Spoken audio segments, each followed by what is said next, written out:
soit l'épargne, l'investissement, le financement, etc. Et bien sûr, ils auront des réponses immédiates parce que le portail va leur permettre de rester en contact de manière continue avec les différentes banques en question.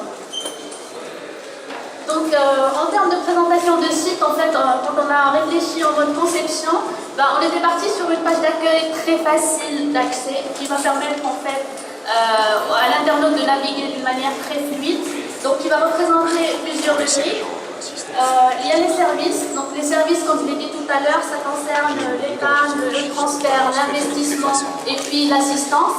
Chacun des services est lié automatiquement aux différentes banques, c'est-à-dire que l'internaute, il va pratiquement cliquer sur un service et il sera redirigé sur les différentes banques. Par la suite, il pourra choisir ou sélectionner la banque en question. Il y a la partie réseau, en fait la rubrique réseau qui représente le réseau bancaire. Il y a une médiathèque qui va permettre aux émerauds de suivre un peu l'actualité du ministère et des offres proposées par les différentes banques. Et puis il y a une rubrique contact dont j'ai parlé tout à l'heure qui va permettre à l'internaute de rentrer en contact direct avec les différentes banques. Dans un premier lieu, en fait, on a lancé le site en mode français. Bien sûr, il y aura une version anglaise et bien sûr italienne, hollandaise, etc. pour que tout le monde en fait pourra suivre, et bien sûr arabe.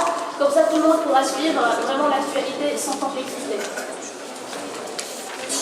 Alors, par rapport aux services bancaires, avec les banques, en fait, on a décidé de mettre en avant 4 services de transfert, comme je l'ai dit tout à l'heure, l'épargne, l'investissement et l'assistance.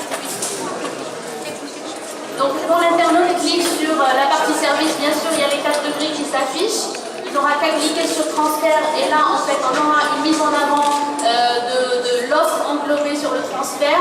Bien sûr, les différents